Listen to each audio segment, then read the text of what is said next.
उम्मीद की शम्मा को दिल से बुझाया नहीं करते, वो आँखों से अश्क बहाया नहीं करते। आँखों में अगर अश्क है तो होंठों पे फ़ुगां है, आँखों में अगर अश्क है तो होंठों पे फ़ुगां है। हम मुँह में उम्मीदों को दिल में बसाया नहीं करते। हर शब्द के मुक़द्दर में नई सुबह लिखी है, हर शब्द के मुक़द्दर में नई सुबह लिखी है, मगर कुछ लोग सहर को पाया नहीं करते। मैं आने वाले तमाम मुअज़्ज़ज़ मेहमानों को और अपने तमाम तलबा को दिल की अथाह गहराइयों से खुशामदीद कहता हूँ, और स्पेशली सर मोहम्मद काशिफ़ साहब को कि जिन्होंने अपना कीमती वक़्त हमें दिया। मैं अब इस तकरीब का बाकायदा आगाज़ कुरान पाक की तिलावत से करना चाहूँगा, और इसके लिए मैं दावत देता हूँ क्लास सेकंड ईयर के तालिब इल्म मोहम्मद तलहा को। मोहम्मद तलहा।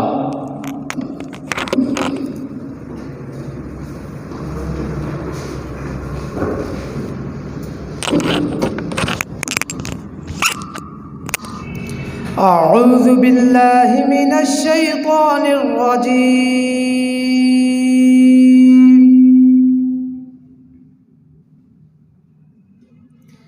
बिस्मिल्लाहिर रहमानिर रहीम।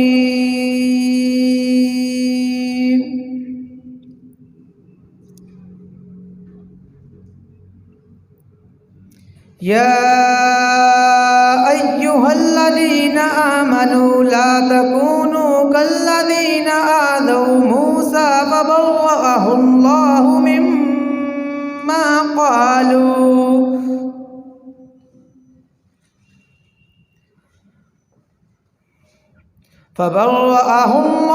मिम्मा क़ालू व कान इंदल्लाहि वजीहा।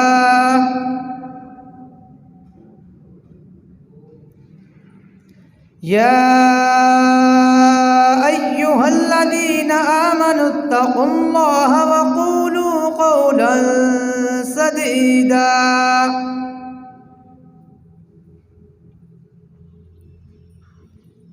युस्लिह लकुम अअमालकुम व यग़फ़िर लकुम ज़ुनूबकुम व मन युतिइल्लाह व रसूलहु फ़क़द फ़ाज़ फ़ौज़न अज़ीमा।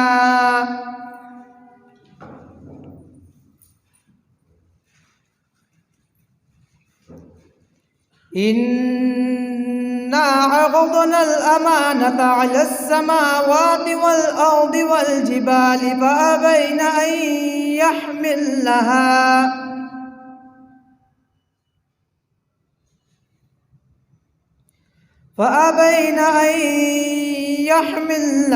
व अशफ़क़न मिन्हा व हमलहल इंसान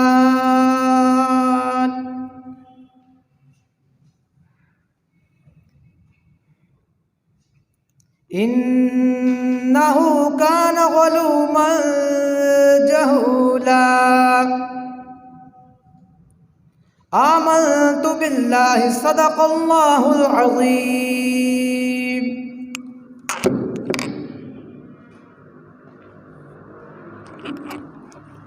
माशाअल्लाह, जज़ाकल्लाह।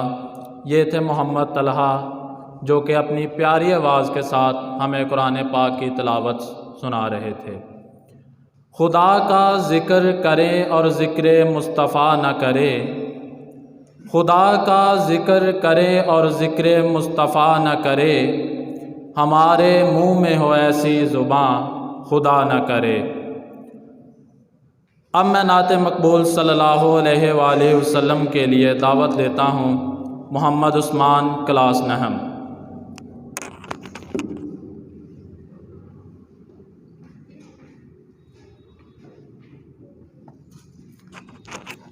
ए रसूले आमी ख़ातमुल मुरसलीन, तुझसा कोई नहीं, तुझसा कोई नहीं। ए रसूले आमी खातमुल मुरसलीन, तुझ सा कोई नहीं, तुझ सा कोई नहीं। है अकीदा पर अपना बसिद को यकीन, तुझ सा कोई नहीं, तुझ सा कोई नहीं। है अकीदा पर अपना बसिद को यकीन, तुझ सा कोई नहीं, तुझ सा कोई नहीं। दस्ते कुदरत ने ऐसा बनाया तुझे, जुमला औसाफ से खुद सजाया तुझे। दस्ते कुदरत ने ऐसा बनाया तुझे, जुमला औसाफ से खुद सजाया तुझे। ए अज़ल के हसी, ए अबद के हसी, तुझ सा कोई नहीं, तुझ सा कोई नहीं। दिल को हिम्मत नहीं, कलब को यारा नहीं, दिल को हिम्मत नहीं, लब को यारा नहीं। तुझ सा कोई नहीं, तुझ सा कोई नहीं।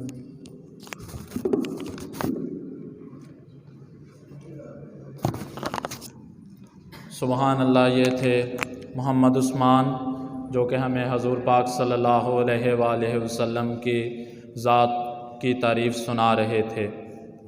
Do all the good you can, in all the grace you can, do all the people you can. Life is full of responsibilities and possibilities. तो अब मैं हिम्मत मर्दा मदद खुदा के हवाला से लब कुशाई करने के लिए दावत देना चाहूँगा कायनात क्लास नहम से।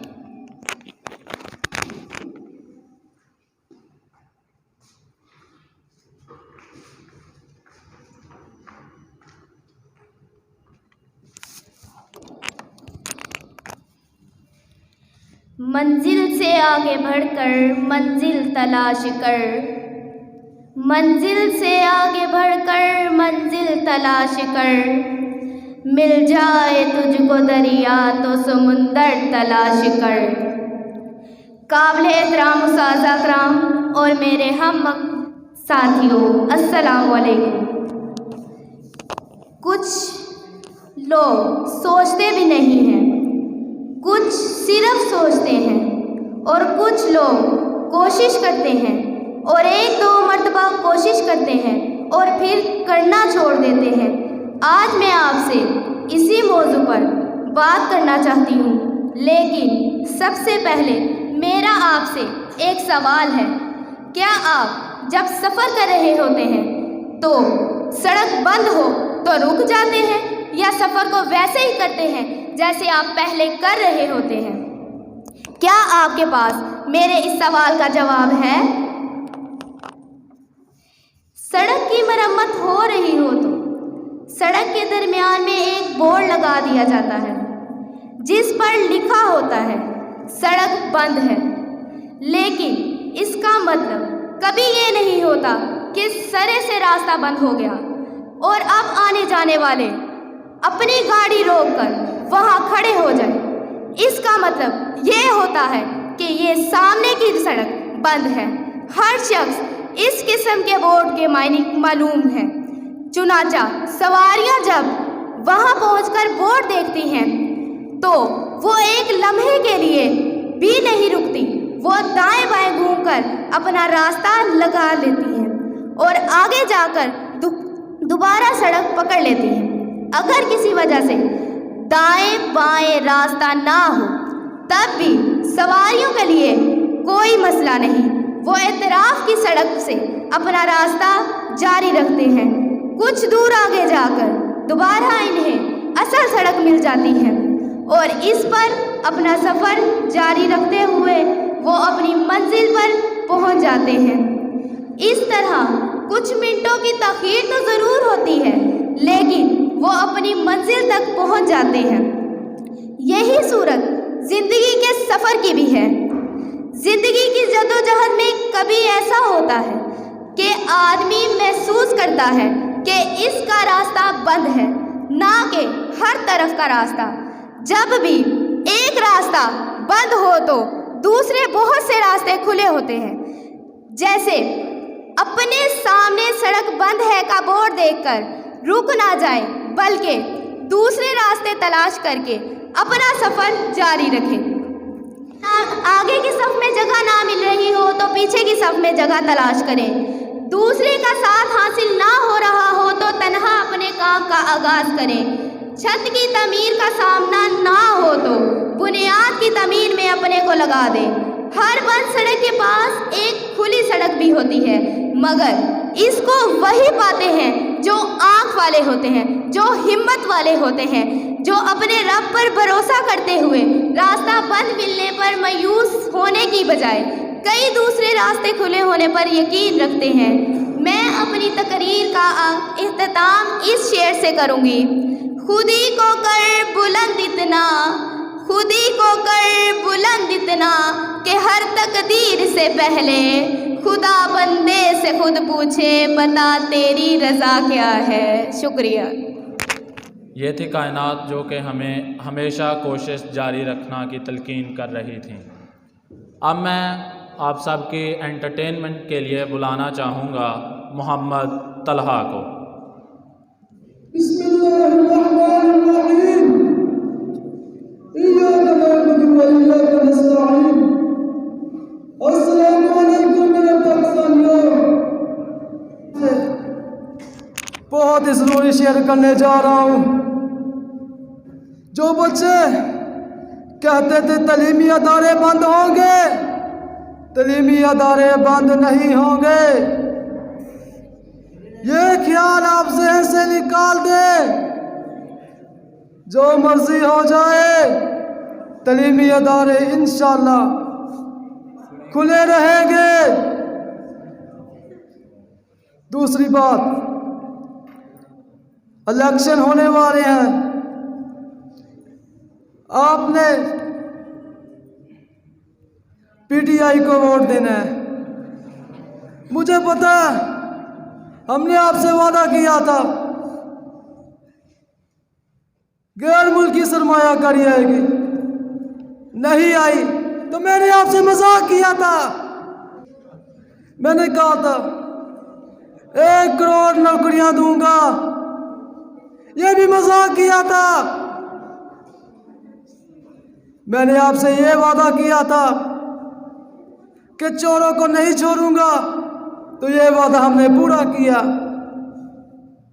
मैंने ये भी कहा था तब्दीली आएगी, तब्दीली आ नहीं रही, तब्दीली आ गई है। ये देखो, वफाकी वज़ीर असद उमर को मैंने हटा दिया है, नया वज़ीर डॉक्टर हफीज़ शेख को बना दिया है। इसी तरह तब्दीली आती रहेगी। मैं आपसे बात ये कर रहा था, इलेक्शन होने वाले हैं, आपने हम पर एतमाद करना है। एतमाद करेंगे इंशाल्लाह पाकिस्तान तहरीक इंसाफ इस मुल्क का निज़ाम बदलेगी, पाकिस्तान को यूरोप जैसा बनाएगी। वाखिरु दाअवाना अल्हम्दुलिल्लाहि रब्बिल आलमीन। न था बू नसर जहाँ से नराला, न था बू अली हमसे बाला, बचपन से तबीयत को मेहनत में ढाला, हुए इसलिए साहबे कदर वाला। तो अब मैं पिम्स एकेडमी के हेड और एक कदर वाली शख्सियत हाफ़िज़ मुअज़्ज़म तस्लीम को दावत देता हूँ कि वो आएँ और हमें अपने कीमती अल्फाज से मुस्तफ़ीद करें।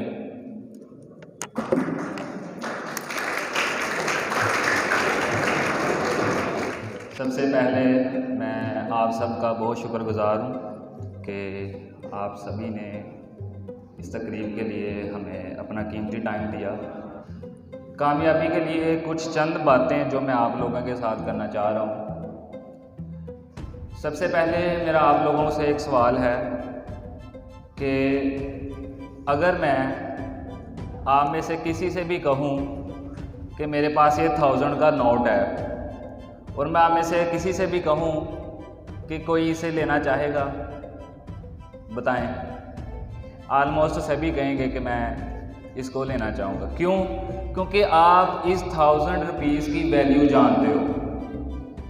और अगर मैं कहूँ इसको कुचलूँ, पाँव के नीचे कुचलूँ, गिराऊँ, इसके ऊपर मिट्टी लगी हो या गीला भी हो जाए, फिर भी मैं आपसे कहूँ कि आप में से कौन सा शख्स है जो इसे लेना चाहता है, बताएं। Raise your hand. तो आलमोस्ट आप सभी कहेंगे कि आप फिर भी इस नोट को लेना चाहेंगे। क्यों लेना चाहेंगे? क्योंकि आप इस नोट की वैल्यू को जानते हो। इसी तरह बेटा, अगर आप अपनी खुद की वैल्यू जान लोगे ना, तो दुनिया में कोई भी शख्स आपसे ये कह देगा ना कि आप नहीं कर सकते, और उस टाइम पे जब आपको खुद की वैल्यू पता होगी तो आप उनकी बातों से डिग्रेड नहीं होगे, क्योंकि आप अपनी स्ट्रेंथ को जानते हो, अपनी वैल्यू को जानते हो, आपको पता है कि आपकी कदर क्या है। तो उस टाइम पे आप ऐसे लोगों पे जो आपके ऊपर बातें कर रहे होंगे, आप उनके ऊपर हंसोगे, और हंसना भी चाहिए। क्यों? क्योंकि आप अपनी स्ट्रेंथ को जानते हैं। तो इंसान जो है ये दुनिया की वाहिद मखलूक है जो ख्वाब देखता है। तो आप भी बड़े बड़े ख्वाब देखें। इंसान वही है जो ख्वाब देखता है और ख्वाब देखकर उसे पूरा करने की कोशिश करता है। दुनिया में किसी ने ख्वाब देखा था कि हम उड़ नहीं सकते, आज देखें कि हमारे पास इतने वसाइल हैं कि हम जो है उड़ भी सकते हैं, एक जगह से दूसरी जगह जा सकते हैं। किसी ने ख्वाब देखा था कि हम पानी के ऊपर तैर सकते हैं। किसी ने ख्वाब देखा था कि हम बहुत सारा लंबा सफ़र जो है वो थोड़े से अरसे में कर सकते हैं। किसी ने ख्वाब देखा था कि दुनिया में बहुत अंधेरा है, उजाला होना चाहिए। तो थॉमस एडिसन ने इस बल्ब को ईजाद किया।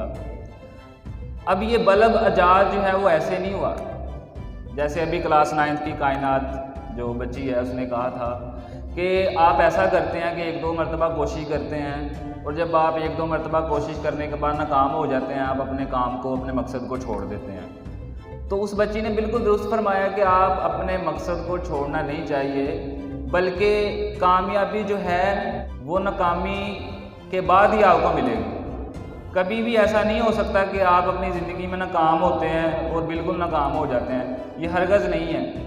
कामयाबी जो है वो हमेशा नाकामी के बाद मिलती है।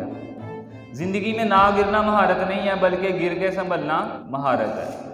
मैं थॉमस एडिसन की कुछ बातें, उनकी जो ऑटोबायोग्राफी में लिखी हुई है, वो आपके साथ शेयर करना चाहूँगा कि थॉमस एडिसन जब 3 साल के थे तो उनको स्कूल से निकाल दिया गया था, क्योंकि उनका मेंटली लेवल बहुत ज़्यादा लो था। और उस टाइम पे उनका मेंटली लेवल इतना लो था कि एक दिन उन्होंने देखा कि एक चिड़िया जो है वो कीड़े मकोड़े खा रही है।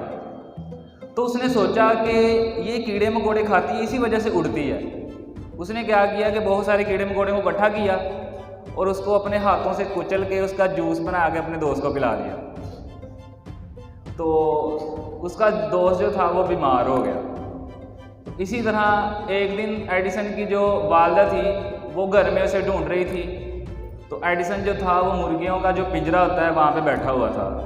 तो उसकी वालदा ने उसे पूछा कि तुम यहाँ पे क्यों बैठे हुए हो? उसने कहा कि मैं देखना चाह रहा था कि मुर्गी जब अंडे पे बैठती है तो चूज़ा निकलता है, एडिसन बैठेगा तो क्या निकलेगा।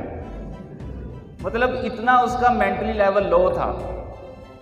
फिर उसी इंसान ने 9,999 कोशिशों के बाद बल्ब ईजाद किया था। इतनी ज़्यादा कोशिशें। किसी ने सवाल किया कि आप ज़िंदगी में इतनी मरतबा नाकाम हुए हैं, तो एडिसन ने जवाब दिया कि मैं 9,999 मरतबा नाकाम नहीं हुआ, बल्कि मैंने 9,999 ऐसे तरीके भी ईजाद कर दिए हैं जिससे बल्ब नहीं बन सकता। तो कोई भी आपसे बात करता है, आपको डिग्रेड करता है, जो आपको गुस्सा आता है उसको पॉजिटिव वे में लेके जाएं। क्योंकि आला ज़रफ़ का जो गुस्सा होता है वो उसे बना जाता है। अब आप लोग क्या करते हो, आपका टेस्ट 1-2 मरतबा ख़राब होता है, आप कोशिश करना छोड़ देते हो, या घर में आप पढ़ने बैठते हो, आपको नहीं याद हो रहा, आप कोशिश करना ही छोड़ देते हो। क्योंकि जो कामयाब लोग हैं ना, उनके सामने हज़ारों ऐसी रीज़नें होती हैं जिसकी वजह से वो नाकाम हो सकते हैं, लेकिन सिर्फ एक रीज़न ऐसी होती है जिसकी वजह से वो कामयाब हो सकते हैं, और वो उस एक रीज़न की वजह से ही कामयाब होकर दिखाते हैं। लेकिन जो नाकाम लोग होते हैं उनके सामने हज़ारों ऐसी रीज़नें होती हैं जिसकी वजह से वो कामयाब हो सकते हैं, लेकिन सिर्फ एक रीज़न ऐसी होती है जिसकी वजह से वो नाकाम हो सकते हैं, और सिर्फ वो इस एक रीज़न की वजह से ही नाकाम हो जाते हैं। तो अपने कंफर्ट जोन को छोड़ें। ये जो गुजारा है ना, आप कहते हैं कि आज नहीं तो कल पढ़ूंगा, कल नहीं तो परसों पढ़ूंगा, क्योंकि कल तो आनी नहीं कभी भी आपकी। इसी के रिलेटेड मैं आपको एक छोटी सी स्टोरी भी सुना देता हूँ कि अक्सर मेंढक को एक केतली में उबाल किया जाता है, तो वो शुरू में क्या करता है कि उसका समझ लें कि उसकी एक क्वालिटी है कि वो माहौल के साथ अपना टेम्परेचर चेंज कर लेता है। तो वो जैसे जैसे पानी बॉयल होना स्टार्ट हो रहा होता है, वो अपना टेम्परेचर उसके साथ एडजस्ट कर रहा होता है, उसे बड़ा मज़ा आ रहा होता है गरम गरम पानी में। लेकिन जब पानी बॉयल होना शुरू हो जाता है तो तब वो क्या करता है, वो कूदने की कोशिश करता है, छलांग लगाने की कोशिश करता है, लेकिन उस टाइम जो है उसके जिस्म में बिल्कुल भी एनर्जी नहीं होती, क्योंकि पानी बॉयल कर रहा होता है। तो तब जो है वो अपनी इस रीज़न की वजह से मर जाता है। क्या वो पानी की वजह से मरा, या उसने कोशिश नहीं की उस रीज़न से मरा? वो सिर्फ इस रीज़न से मरा कि वो यही सोचता रहा कि मैं एडजस्ट कर तो रहा हूँ, इस वजह से उसने जंप नहीं लगाया। तो एडजस्ट करते करते एक ऐसा टाइम आया कि उसके जिस्म में जान भी नहीं। इसी तरह आप पूरा साल यही सोचते रहते हो, कोई नहीं अभी तो एग्ज़ाम्स में काफ़ी मंथ पड़े हुए हैं, फिर जब एक मंथ रह जाता है फिर सोचते हो दिन पड़े हुए हैं, फिर जब पेपर सर पे आ जाते हैं फिर कहते हो इतने घंटे पड़े हुए हैं, एंड वाले घंटे में पढ़ेंगे। ठीक है, तो यही सोच आपने जो मेंढक वाली सोच रखी हुई ना, इससे आपने बाहर निकलना है। शुरू साल से अगर आप अपने सिलेबस को डाइवर्ट करके एडजस्ट करके थोड़ी थोड़ी दिन ब दिन तैयारी करना शुरू करेंगे ना, तो इंशाल्लाह आपके अच्छे मार्क्स आएंगे। तो आखिर पे मैं यही कहूँगा कि अल्लाह पाक आप सबको हर ज़िंदगी के हर इम्तिहान में कामयाब करे। जज़ाकल्लाह।